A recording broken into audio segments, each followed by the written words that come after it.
Vox Hermes, študentski podcasti, ki za vas predstavljajo vse o skrbi za zdravje, aktualnih dogodkih in napredkih v medicini.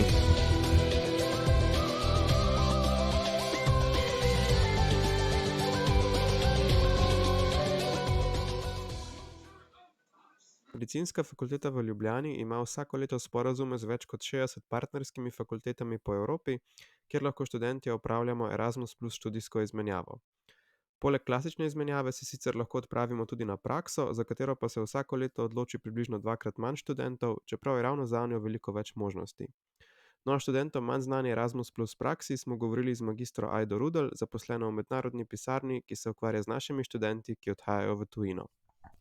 Nam lahko za začetek poveste, kaj sploh je Erasmus plus praksa in v čem se razlikuje od študijske izmenjave? Program Erasmus plus praktično usposabljanje študentov omogoča, da v okviru svojega študija ali v obdobju 12 mesecev po diplomi opravi praktično usposabljanje v instituciji v eni izmed držav, ki sodelujejo v programu Erasmus plus.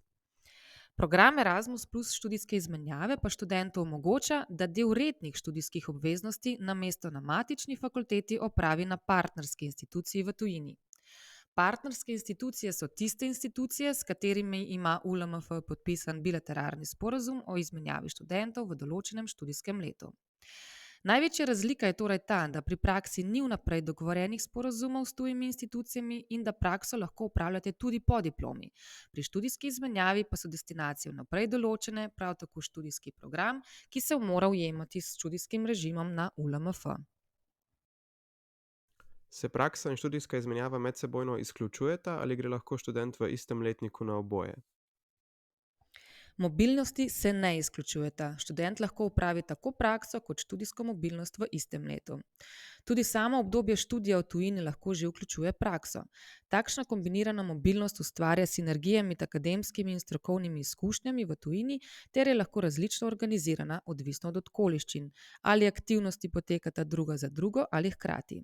Za kombinacijo veljajo enaka pravila za dodelitev sredstev in minimalno trajanje kot za mobilnost z namenom študija v tujini. Zdaj, za marsikoga je najbolj bistvena razlika pri praksi ta, da si sam najdeš institucijo in mentorja. So tu poleg tega, da je institucija v državi zajeti v razpisu in je z medicinskega področja, še kakšni posebni pogoji? Na primer, je dovolj pridobiti le soglasje mentorja ali tudi koga drugega v instituciji, na primer predstojnika ali pa direktorja? Poleg dveh zelo pomembnih dejavnikov, kot ste jo že omenili sami, torej da mora biti praktično usposabljanje v tujini vsebinsko povezano s področjem študija in da se tuja institucija nahaja v eni izmed držav, ki sodelujejo v programu Erasmus plus, je na prvi pogled res največja razlika med prakso in študijsko izmenjavo samo dejstvo, da študentje poiščejo dotično institucijo sami. Pomembno je, da študent na tuji instituciji pridobi soglasje tistega, ki je odgovoren za odobritev praktičnega usposabljanja v določeni instituciji. To je responsible person at the receiving institution. Erasmus plus študijska izmenjava pa je za študente medicine in dentalne medicine možna le na partnerskih medicinskih univerzah in fakultetah, s katerimi ima ULMF podpisane bilateralne pogodbe. S tem se pri praksah odpre veliko večji spekter nabora, je pa res, da marsikdo pri tem naleti na težavo, kako se pravzaprav lotiti iskanja teh ustanov. V veliko pomoč so vam vsekakor lahko poročila vaših starejših kolegov, katera v mednarodni pisarni zbiramo že od leta 2008 dalje. Se praksa priznava samo kot dodatna dejavnost k študiju ali se lahko v njenem okviru opravljajo tudi redne vaje, na primer pri kirurgiji ali interni medicini? So tu kakšni posebni pogoji? Erasmus plus praktično usposabljanje lahko študent uveljavlja kot del rednih ali dodatnih študijskih dejavnosti izven rednega študijskega programa. V primeru, da želi uveljavljati redne študijske dejavnosti, mora z dokumentom listina študenta na programih mobilnosti ULMF pristopiti k nosilcu predmeta in ga prositi za odobritev priznavanja, da se del obveznih kliničnih vaj opravi v tujini.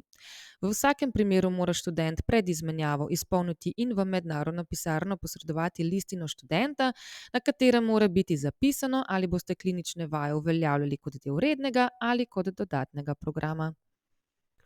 Kako hitro po razpisu lahko študent že odide na prakso? Pred kratkim se je naknadni razpis za praktično mobilnost zaradi porabe sredstev zaprl. Že v začetku meseca aprila pa pričakujemo objavo novega razpisa z upravičenim obdobjem med 1. junijem 2022 ter 30. septembrom 2023. So kasneje tekom leta še kakšni ponovni razpisi? Razpis lahko zaradi ostanka finančnih sredstev po naknadnem obvestilu strani Univerze v Ljubljani ostane odprt do porabe sredstev. Tudi v tem primeru se mora študent prijaviti v sistem VIS z vsemi obveznimi prilogami ter slediti ostalim navodilom. Največja razlika odprtega razpisa je, da če se študent želi prijaviti, mora imeti že sklenjeno sodelovanje z bodočim delodajalcem, torej imeti že podpisan learning agreement strani tuje institucije ter nami. Lahko študent v enem študijskem letu opravlja le eno prakso ali jih lahko morda tudi več? Študent lahko opravi več praks, upoštevati pa mora sledeče. V tujini lahko biva strjeno najmanj 2 meseca, torej 60 dni, in največ 1 leto. Mobilnost mora biti izvedena v upravičenem obdobju razpisa ter vsota njegovih mobilnosti ne sme presegati 24 mesecev. Kakšne so tukaj jezikovne zahteve, se pravi potreba po jezikovnih certifikatih določene stopnje? Obstajajo kakšna splošna pravila ali je to stvar dogovora za institucijo oziroma tamkajšnjih zahtev? Ko se študent prijavi v sistem VIS, mora kot obvezno prilogo poleg motivacijskega pisma ter življenjepisa oddati tudi potrdilo o jezikovnih kompetencah. Načeloma je pri praksah jezik sporazumevanja v tujini bolj stvar vašega osebnega dogovora za institucijo oziroma njihovih vnaprej podanih zahtev. Vsekakor pa se pričakuje, da študent zna vsaj nekaj osnovnih fraz jezika države, kamor odhaja, kajti kot sami veste, je stik in komunikacija s pacientom bistvenega pomena. Vsi izbrani Erasmus Plus študenti z izjemo naravnih govorcev morajo pred in po zaključku mobilnosti opraviti tudi spletno jezikovno preverjanje glavnega jezika izmenjave preko spletnega portala OLS. K temu vas povabi Univerza v Ljubljani, kar je predpogoj za pridobitev finančne podpore. Ima študent tekom Erasmus Plus prakse tudi status študenta? Je treba glede tega kontaktirati tamkajšnjo fakulteto? Status študenta ostaja. Na razpis se namreč lahko prijavijo samo tisti študenti ULMF, ki imajo v celotnem času praktičnega usposabljanja v tujini aktiven status študenta na ULMF. Na primer, študent, ki želi na prakso, lahko ponavlja letnik, ne more pa pavzirati.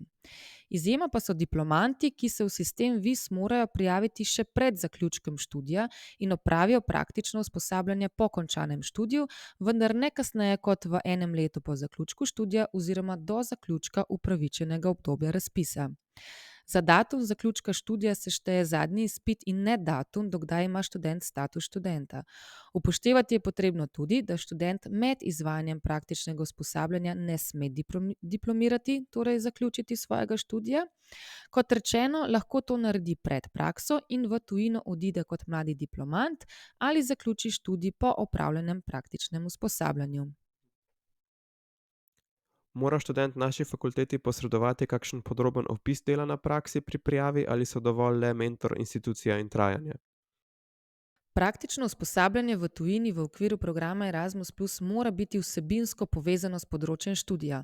Zato jamčita Erasmus Plus koordinator na matični članici študenta, pri nas je to profesor Marš, in delodajalec, ki podpišeta dokument študijski sporazum za praktično usposabljanje, torej Learning Agreement for Traineeship. V tem dokumentu mora študent podrobneje opisati program, potek ter evalvacijo njegovega praktičnega usposabljanja. Z vseh 3 strani podpisan študijski sporazum je pogoj za sklenitev sporazuma o Erasmus Plus finančni pomoči med Univerzo v Ljubljani in izbranim študentom, ki mora biti sklenjen pred odhodom študenta na Erasmus Plus prakso. Zdaj, omejitev opravljanja Erasmus Plus izmenjav je skupno največ 24 mesecev. Je znotraj te številke vseeno, kolikšen delež predstavljajo prakse in kolikšen delež študijske izmenjave ali so kakšne zahteve glede tega? Tako je, skupni seštevek že opravljenega študija in praktičnega usposabljanja ter zaprošenega ne sme presegati 24 mesecev. Posebnih zahtev po deležih ni, vendar je treba upoštevati omejitve znotraj posameznega razpisa. Pri študijski izmenjavi bo Univerza v Ljubljani znotraj enega študijskega leta financirala največ 5 mesecev za mobilnost enega semestra in največ 10 mesecev mobilnosti za celoletno izmenjavo. Število odobrenih financiranih mesecev znotraj razpisa za praktično usposabljanje pa je omejeno na največ 12 in najmanj 2 meseca. Na koncu bi rada spodbudila prav vse študente medicinske fakultete, da se vsaj enkrat v času svojega študija odločijo za študijski odhod v tujino, kajti gre za res izjemne priložnosti znotraj vašega študija. Ne samo, da bo takšnih priložnosti v nadaljevanju vaše kariere čedalje manj, temveč so to vsekakor pomembne izkušnje, ki bodo v vas sprovedle močne osebnostne in karierne premike. Najlepša hvala za vaše sodelovanje. Vsi poslušalci, ki vas Erasmus Plus prakse še dodatno zanimajo, pa ste vabljeni na spletno stran ali tudi k osebnemu obisku mednarodne pisarne.